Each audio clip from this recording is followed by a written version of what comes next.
Olá, sejam muito bem-vindos ao Descobrir Depois de Adulto, o podcast que vai te conduzir pelo caminho de conhecer a si mesmo de uma forma leve, realista, com aquelas tamancadinhas que você só encontra por aqui, mas tudo pro teu bem, tudo para te acordar.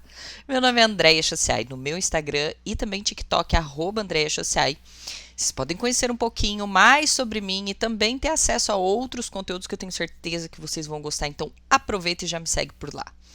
Hoje é dia 26 de janeiro, na verdade poderíamos trocar para dia 42 de janeiro, porque, senhor, meu dinheiro já acabou, já tem um tempo já, e esse mês não acaba, não estamos fazendo aniversário de janeiro, meu Deus. Não sei se é essa empresa. Eu sei que tem gente que vai adorar porque tá de férias, mas tá passando devagar, gente. E no nosso episódio 40, meu Deus, já somos 40 episódios por aqui. Vai ter que ter bolinho aqui no episódio número 100.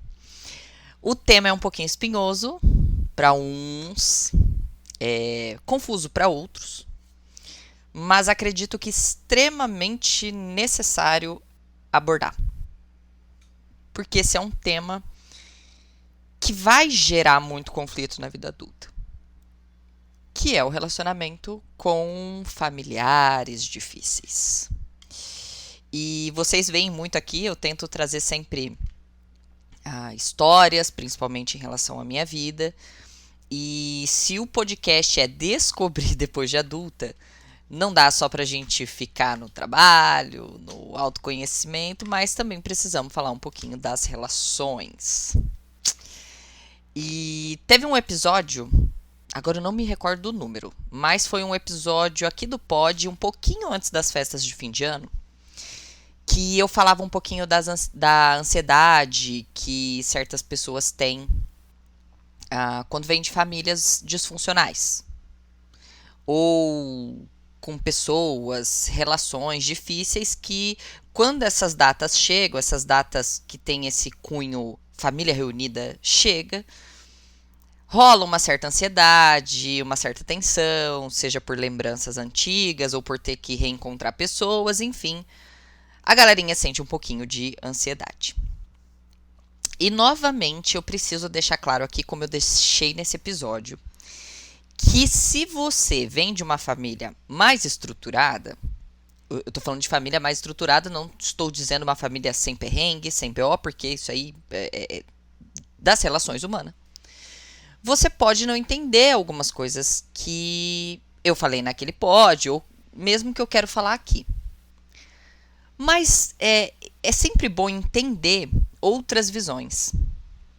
Por quê? Porque talvez você se relacione com pessoas que têm essas famílias não tão estruturadas, que convivem com pessoas difíceis e que sim, que tenham gente que mesmo de sangue vai fazer mal e que a pessoa vai precisar se afastar. Então, às vezes, você tem um amigo que tem uma família assim, talvez você venha a se relacionar, ter um relacionamento realmente amoroso com uma pessoa que venha de uma família assim.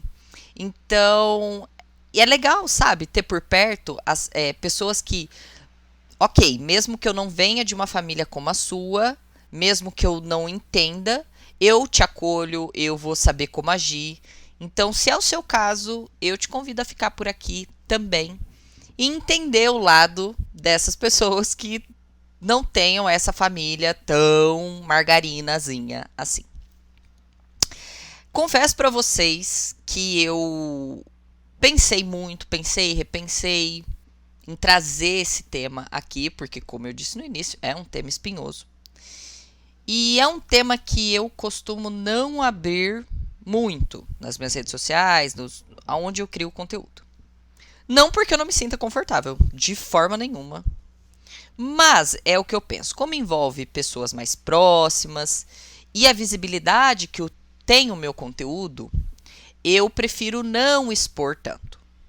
Mas eu sei que é um tema que precisa ser falado. Então, obviamente, vamos trabalhar tudo com limites, ok? Eu quero falar sobre as relações difíceis, mas, obviamente, não vai ser aquele episódio que vocês têm tantos detalhes como eu conto de todas as outras minhas histórias. Não que não envolvam outras pessoas, mas quando envolve pessoa mais próxima, eu prefiro ter uma certa privacidade. E é um tema que a gente precisa abordar, e eu fiz questão de trazê-lo aqui no pod, porque eu sinto que nós, pessoas que temos famílias difíceis ou alguns familiares difíceis, a gente tem vergonha. A gente tem vergonha porque até na nossa cabeça às vezes não faz sentido, sabe? Sim, olha, é do meu sangue, em tese era pra ser show, legal, amor incondicional, mas me faz mal. E acho que até mais do que isso. Alguns costumes de religiosidade, de má interpretação, às vezes, que as pessoas fazem da Bíblia, enfim, ou até costumes que vêm vindo de geração em geração, ainda escravizam pessoas em algumas relações por puro medo, por legalismo, por. Ai, me ensinaram assim e é assim que tem que ser. Mas aqui cabe uma reflexão que se a gente ainda pensasse como os nossos antepassados, a escravidão seria legalizada? Seria normal maridos batendo em esposa e dizendo, mas é o dono da casa e ele que manda na casa, não é mesmo? Então, se a gente sempre se guiasse pelo que há muito tempo está sendo feito, ou sempre foi assim, a gente não evoluía, tá?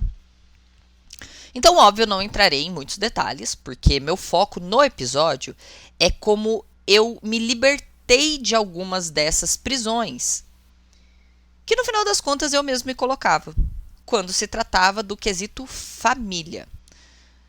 Prisões que a gente se coloca, gente, na imaturidade em relações de trabalho, em relações de amigo e sim até em família, porque a gente não tem muita ideia do que pode, do que não pode, tem uma certa dificuldade de se impor, de colocar um não, mas quando a maturidade vem, você vai aprendendo a lidar com todos esses tipos de relação. Então, assim, não posso dizer para vocês que a Andrea foi uma pessoa que nasceu com um mega senso de família. Eu sinto que existem pessoas que elas são completamente ligadas, elas são, cara, assim, minha família, meu tudo, e assim, genuinamente, não por convenção nem nada, mas eu sinto que tem pessoas que nasceram como se fossem muito mais ligadas e próximas à família, seja pela relação que teve com eles, ou seja porque realmente nasceu com esse senso. Mas eu não, eu sempre me senti um peixe fora d'água. Eu sempre me senti desgarrada. Mesmo antes de ter noção de como as pessoas e familiares me tratavam, eu não sei, nunca senti esse apego, essa necessidade de estar com os meus familiares. Não sei, nunca senti. Para quem não sabe, eu sou filha de pais separados, desde muito nova. Então, foi quando eu tinha 5 anos, minha irmã tinha 3. Meu pai, nessa separação, nós éramos aqui, eu ainda sou aqui do Paraná, e meu pai foi para o Mato Grosso. Então teve uma distância bem grande de distância física, certo? Não somente se afastou completamente, não. Posso dizer que meu pai foi sim sempre presente, sempre ligou, sempre cobrou estudo, me recordo dele vindo do Mato Grosso, pegar a gente aqui de ônibus, voltar de ônibus pra ficar com ele lá no Mato Grosso, daí traz a gente de ônibus de novo, volta de novo. Então, assim, foi uma pessoa, dentro das suas possibilidades, muito presente. Não posso, seria muito injusto da minha parte falar, nossa, meu pai se separou e nos abandonou. Apesar do que algumas pessoas tentaram plantar na minha cabeça, não foi sim presente. Mas, obviamente, quando os meus pais se separaram, a minha mãe foi pro mercado de trabalho. Então, basicamente, eu passava os meus dias com a minha irmã. Então, como a gente não tinha condições de ter uma babá e ter alguém assim, eu cuidava da minha irmã e a gente, já disse isso em outros pods, acabamos virando muito unha e carne. Então, se tem alguém pela qual eu sinto esse vínculo familiar que eu vejo as pessoas tendo por outras pessoas, eu tenho muito com a minha irmã. Assim, do tipo, minha irmã, meu tudo.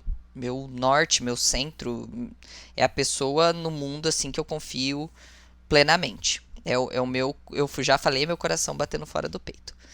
Então eu nunca senti uma afinidade, fosse ali dentro da minha própria casa, com outras pessoas, fosse naquele âmbito fora, tios, avós, primos, enfim. E eu não sei, desde pequena, eu tenho esse quê meio observador. E não nasceu agora. Ah, não sei se é por conta da criação, quando você acaba muito nova tendo que cuidar de outra criança, ser responsável por outra criança, você fica com as anteninhas sempre mais ligadas do que outras crianças. Mas eu não sei, algumas coisas simplesmente não faziam sentido pra mim, tipo, o Natal, que é um momento de alegria, ver família se pegando, família brigando, um chorando, o outro, né, um monte de briga sem sentido. Então eu assim, não sei, eu era criança e aquilo não fazia sentido pra mim. Então eu ia brincar e tudo mais, mas eu não deixava de sentir no ar algumas coisas, de pegar algumas coisas. E dentro da minha casa, da minha própria casa ali, o meu teto, eu convivia com uma pessoa muito difícil, muito, muito, muito. Onde absolutamente era tudo sobre ela, onde a gente tinha que sempre estar meio esperto, porque a gente não sabia como essa pessoa ia chegar em casa, se essa pessoa ia estar nervosa, ia estar brava, ia estar feliz, que de certa forma invalidava um pouco quando, às vezes quando eu ia reclamar alguma coisa, ou, ai, tadinha, vai chorar, aquela coisa da invalidação mesmo, desde muito nova. Então, dentro da minha própria casa não era fácil. Era ter que lidar com uma certa bomba relógio. A gente nunca sabia como ia ser o comportamento dessa pessoa, como ela ia tratar, enfim, até que um dia, nos meus 20, 21 anos, eu saí fugida de casa. Eu realmente chegou a um ponto que eu simplesmente não aguentava mais. Não aguentava. E fugi. Eu me lembro que eu peguei o meu quarto, que era uma cama e um guarda-roupa, e fugi. E fui morar sozinha. Só que esse fato, ele me atormentava muito. Por quê? Começavam os conflitos internos. 20, 21 anos, convenhamos, a gente não é lá muito adulta, mesmo que a vida tenha me adultizado um pouco cedo. Não era lá, não tinha muito meus conceitos de vida adulta bem estabelecidos. E o principal é que eu, quando os meus pais se separaram, a minha mãe foi para a igreja evangélica, nós fomos também. Então eu nasci com essa criação muito cristã. Então, a gente que cresce dentro de igrejas muito tradicionais, cabe ressaltar, eu vinha daquela ideia muito da visão que a religiosidade traz da família, que é o honrar pai e mãe, pai e mãe é tudo, honrar pai e mãe, pai e mãe é tudo, porque a gente tem que aguentar, porque tem que suportar, tem que permanecer em casamento mesmo que esteja falido, mesmo que... Enfim, uma pauta de dogmas e religiosidade que não é o meu foco aqui, mas foi a criação que eu tive. Então eu ficava naquele conflito. Eu tô num lugar onde eu não sinto nenhum tipo de afeto, de sentimento por mim. Me sinto mal, tô sempre tensa, tô, né, uma ansiedade absurda, doente e preciso fugir de casa para sobreviver. A minha fuga foi completa, não foi rebeldia, foi sobrevivência. Mas aquele meu lado cristão ficava, mas você agora vai abraçar o capeta, que você imagina, a sua família, enfim. Continuei, permaneci, decisão tomada. Em seguida fui morar numa república, na cidade onde eu estudava, enfim. E essa república que eu morava se desfez. E eu tava há 1 ano de me formar na faculdade. Passando um perrengue desgraçado de dinheiro, assim. Fazendo almoço para comer na janta. E quando essa república se desfez, eu pensei, nossa, talvez é a hora de eu consertar as coisas. Talvez é a hora, às vezes toda essa merda que eu tenho passado na minha vida até agora foi por causa dessas escolhas. Então, sempre com essa ideia do Deus punidor, do a vida tá me punindo, porque eu me desviei aqui de um conceito cristão, enfim. Voltei pro lugar que sempre me machucou. E, obviamente, essa história, talvez alguns já conhecem, deu muito errado. Mas muito errado. Muito errado. Principalmente depois que eu já tinha morado sozinha, que eu tinha conseguido me desvencilhar uma vez. A coisa ficou muito ruim. Muitas brigas, mas muitas brigas a ponto de, na minha formatura, que foi uma festa muito importante para mim, porque simbolizava o que na época para mim era o tudo, eu consegui me formar, eu consegui mudar minha vida enfim, a formatura celebrava muito isso, ainda mais eu que nunca sonhei em ter casamento, pensava, vou ter uma única festa na vida, não tive 15 anos, não tive nada, era a festa da minha vida. E eu não tive presente, nem meu pai, nem minha mãe. Então, na minha formatura eu tinha a minha irmã e os meus amigos. E, inclusive, no dia da minha formatura, foi o baile no sábado, no domingo de manhã, eu fui mandada embora de casa. Tirando a minha maquiagem ali de formatura, a pessoa chegou e falou, olha, você tem 15 dias pra vazar daqui. Enfim.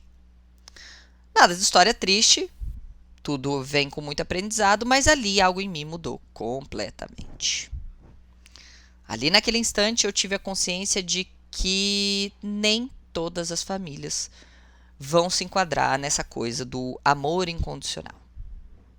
E até mesmo a ideia que eu tinha de família pela Bíblia, pelos preceitos cristãos.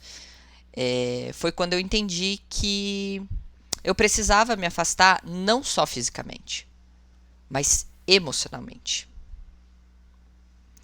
Naquele momento algo em mim quebrou que eu entendi que eu precisaria construir minha família. Fosse ela com amigo, com um pai de amigo, com um novo relacionamento. E eu me lembro que a primeira coisa que eu fiz quando isso aconteceu, para que eu não caísse novamente no erro, para que eu não sofresse mais com isso, ou voltasse atrás, ou me gerasse muita confusão, eu comecei a terapia com foco absolutamente nisso, no quesito família. E eu tratei muito isso.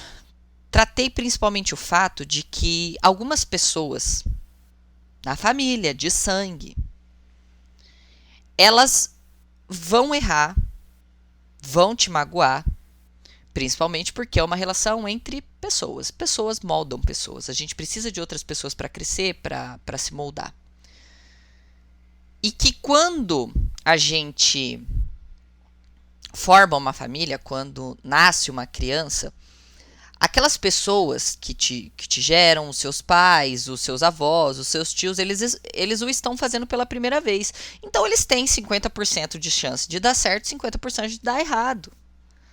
As escolhas podem nem ser sempre a certa, que o tal do amor incondicional ele pode existir sim, mas que a relação ela pode ser, a pessoa pode não saber se relacionar. Que inclusive algumas dessas pessoas na família, elas vão errar e vão se arrepender. Vão pedir perdão, vão tentar mudar, vão se relacionar para mudar isso, mas que em compensação outras, elas vão magoar, elas vão continuar magoando, elas vão te cobrar, elas vão imputar culpa em você, vocês podem morrer de se conversar e que nada vai mudar. Tem até um vídeo excelente do Padre Fábio de Mello falando sobre isso. Muito, muito, muito bom mesmo.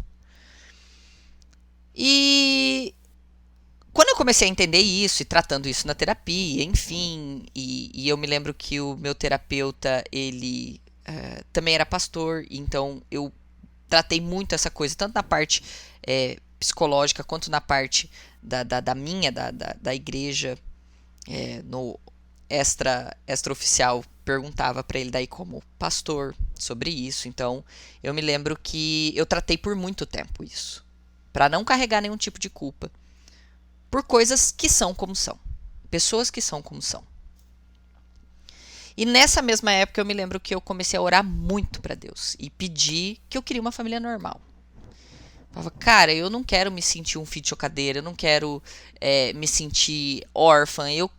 Deus, eu queria muito uma família normal, daquelas que eu via na casa de amigo ou que eu via na TV. mesmo sabendo que eu precisaria construir a minha. Que ok, eu não vim de uma normal que funcionasse perfeitamente, enfim, mas que eu poderia construir a minha. Principalmente desconstruindo o que eu pensava de família, do princípio bíblico, obedecendo o princípio bíblico, né, de que o homem vai deixar a casa do seu pai e da sua mãe para constituir a sua própria família, que acho plenamente que algumas pessoas fazem essa leitura muito errada, que tá lá na Bíblia, que a gente vai deixar a casa de pai e mãe para construir a nossa família, que a partir daquele momento, pais, tios, avós, eles viram parentes, que você precisa ter foco e administração desta família que você está construindo. E é complicado, porque vejo pessoas, às vezes, que não conseguem romper esse vínculo, começa a trazer família para dentro dessa nova família e a relação fica complicada. Enfim. Então, a minha fala hoje, para vocês, que têm familiares difíceis, que vêm de famílias complicadas, é que a conversa ela é muito boa. É muito válido você tentar ser compreensivo, você sentar para conversar, você discutir, você tentar reconstruir, você orar pela sua família, mas que em alguns casos, para você se curar, para sua sanidade, e às vezes até pela reconstrução de um vínculo com essas pessoas, a distância vai ser inevitável. Não só física, mas emocional. Para conseguir enxergar com mais clareza. Pode ser essa distância temporária, pode ser essa distância permanente, mas em alguns casos ela vai ser inevitável. E essa distância, ela não desonra os seus pais. Ela não te afasta de Deus. Porque às vezes a gente também precisa se honrar. Entender os nossos limites e colocar esses limites, impor alguns limites em prol de uma vida melhor para os dois lados. Não, eu sou egoísta, eu virei as costas, eu esqueci quem me ajudou, quem me tratou. Os pais nos criam e nos ajudam porque optaram ter a gente. E nos amam a ponto de nos sustentar, nos criar. Mas não quer dizer que em alguns casos a relação será fácil. Afinal, não existiria casos como diversos que a gente vê. Filho matando pai, pai matando filho, filho abusando, pai abusando de filho, psicológico, emocionalmente, fisicamente. Existem sim casos e casos. Não dá pra gente colocar tudo no mesmo balaio do você tem que aguentar, você tem que suportar, não importa que isso esteja te ferrando pro resto da vida. Não. Não lidem com isso sozinho. Não deixe que dogmas, costumes, mantenham vocês aprisionados em lugares ou pessoas que estão sendo muito ruins, mesmo que sejam de sangue. Não lidem com isso sozinho. Busquem ajuda. A terapia foi algo... E eu falo muito disso, né? Do quanto a terapia, ela quando você tá na mão do profissional certo, ela salva a sua vida. E a terapia pode te ajudar nisso.